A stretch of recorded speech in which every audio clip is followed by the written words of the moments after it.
There's one group of people that really benefit from traditional talk therapy, and that is ruminators. Because come to think about it, what you get when you go to see a therapist is that they'll typically sit you down, you explain your issue to them, they share new ideas with you, you think about it, you just exchange thoughts, just think about the entire situation you are going. And if you're an overthinker, that is something that you are very good at. So therapy is not going to be as effective to you. Instead, it might even empower you to do something problematic that you have always been doing. That is just thinking too much about the problems in your life and not taking any action. But apart from the fact that this makes therapy less effective for you, if you're an overthinker, you're even more likely to experience more mental health issues like depression. If two people go through a traumatic experience, the person who is a ruminator is more likely to develop PTSD from that traumatic experience. So in this video, I'm going to be explaining to you why overthinkers rarely make any progress in life. And this is because of a 5-stage rumination trap that can keep even the most intelligent person stuck in life. The first stage is emotional prolongation. Generally, as humans, we have a life cycle that our emotions live through before they just fizzle out. So if something triggers a negative emotion in you now, that's the first step. But you begin to think about it, and that thinking about it causes the next step, which is escalation. The emotions begin to rise. As it continues to rise, then it reaches a climax and it begins to ease out. But what happens with rumination is that every time you are thinking about it, you are causing a new surge or a new wave of escalation. So instead of that emotion to reach its climax and ease out, you keep feeling angry, you keep feeling sad, you keep feeling that negative emotion over and over again. For an overthinker, this does not just happen maybe 1 hour after something bad has happened. You keep staying sad for 1 hour. Sometimes it can prolong into years. That something can happen in your secondary school. Maybe you stood up to answer a question in class and your teacher disgraced you. And 10 years later, you are still thinking about it. And every time you remember it, that feeling of shame, that feeling of inadequacy just wells up again. So this is the daily life of an overthinker. And they're just in a constantly sad state. They're constantly in a state of disliking their life. They're constantly in a state of feeling like a loser because they keep thinking about the issue and it causes new waves of escalation of the negative emotions that they have. But beyond these negative feelings, the second stage of the rumination trap is that it pushes you to a point of abstract and polarized thinking. And here's what I mean. Generally, when we are thinking about something, let's say I want to understand the history of Nigeria, and I think about everything I know about Nigeria, and if I've gotten to a point where I don't understand so much again, or if I want to increase my understanding, what I would typically do is that I'll go and read books, I'll go and consult more materials to give me more information, to give me more data, to make my thinking more robust and more accurate. But an overthinker does not do that about his life. So what you will do generally as an overthinker is, this thing has happened. I answered the question in class and I was disgraced. You begin to think, that means I am not as intelligent as I think. That means people are not as kind to me as they think. That means nobody likes me. That means I can never succeed in life. That means I am not going to be good at anything. People always take me for granted. And you just continue down that spiral, having so many negative thoughts.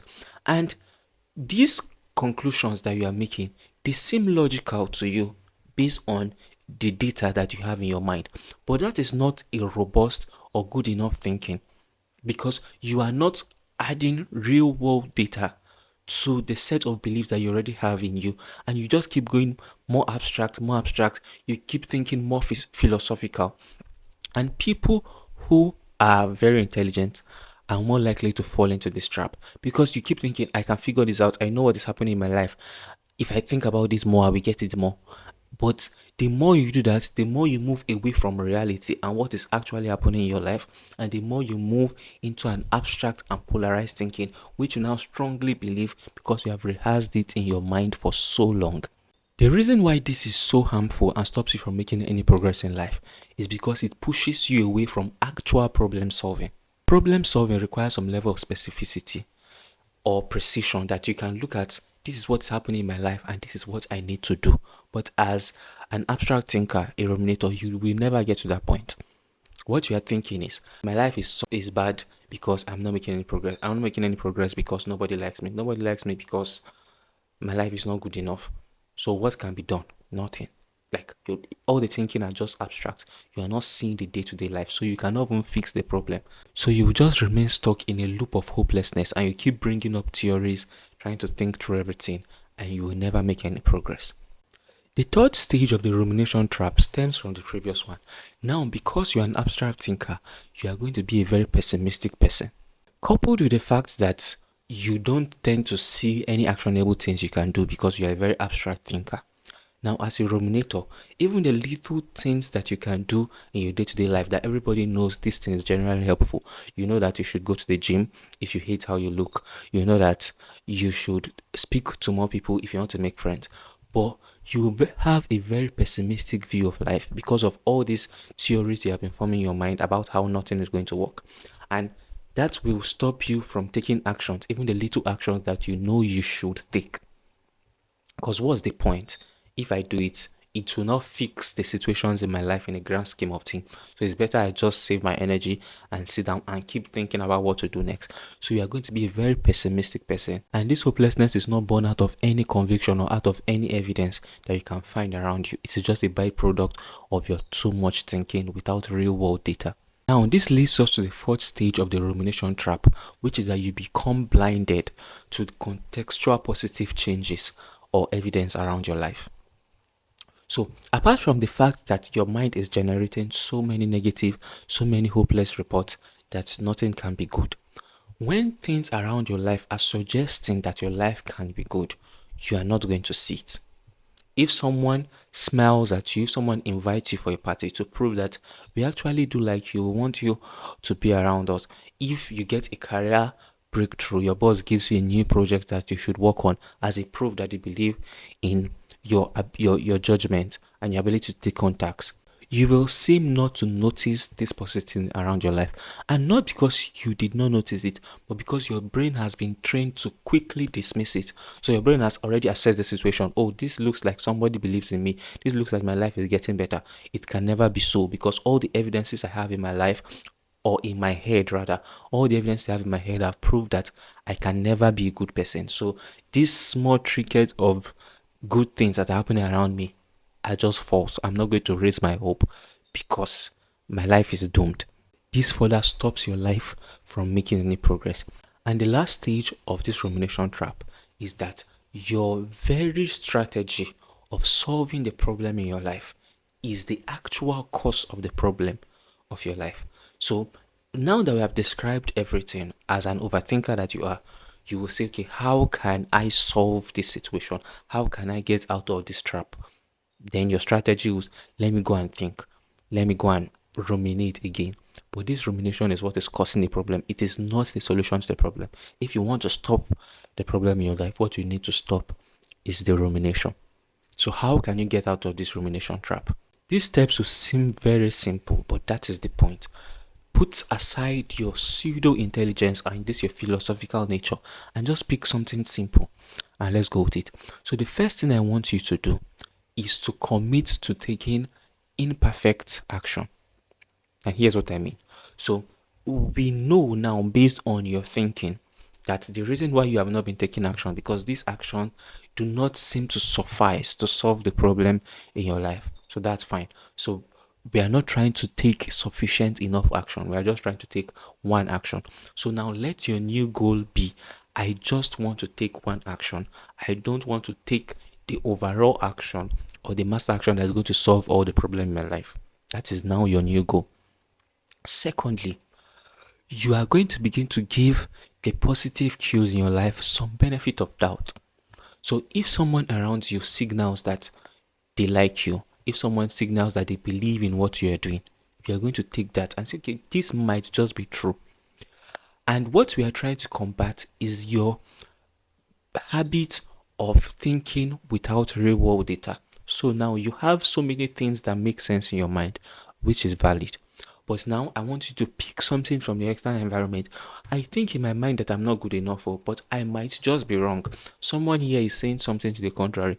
Let me consider what this person is saying. So I'm not going to totally believe that I am now a worthy or I'm now a good enough person that people should be living, but I am just going to hold this as a new piece of data and add it to my thinking that I might actually just be someone who is worth believing in.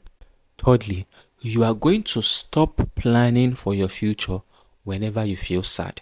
So if you are caught up in this wave of feeling so dejected about how ugly your life is, that is not the moment for you to plan. Instead, you are going to wait for a moment where you have just a clear mind, not excited, not sad, and that will be the moment where you plan. So you can look at situations realistically. You are not looking at it with a pessimistic view, and you are not looking at it with false hope.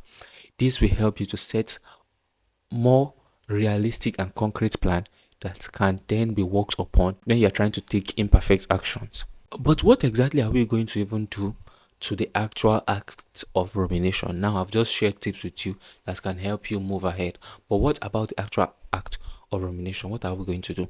So, one thing I want you to do is don't try to fight the rumination. Just try to allow it run its course without attaching your emotions to it. And here's what I mean. So whenever you start this spiral, when I was 4 years old or when I was 14 years old, I answered a question and it was so bad. It seems I can never be good enough in life. So you ask yourself, okay, what next? It means I'm never going to succeed. What next? It means I'm going to die and live a very lonely life. What next? It means there's no point trying anything in my life. What next? And you just go through all that thought. But this time around, you are not doing it as the person involved. You are detaching yourself from this experience and just allowing the thoughts to run itself. And you just look at it like as if someone is telling you what they think. If you find yourself getting sad whenever you are thinking through this, that means you are beginning to attach your emotions to them. But what I want you to do, and this is very possible, is to detach yourself. Take an outside view, take a meta view, and look into this and just pay attention to the situation, pay attention to the thought patterns, and allow them run their course. And when you finish thinking about it, you did not necessarily fight the rumination, which is a habit that your brain is already used to, and you did not also allow yourself run through all this negative emotion. Your mind is a tool and you have to protect it. This is the tool that can fix your life. So if you allow your mind to be crippled by rumination, your whole life is just stuck. I made another video where I highlighted 12 grounding techniques that can help you to get out of rumination. This video will go into more details on how you can stop being an overthinker.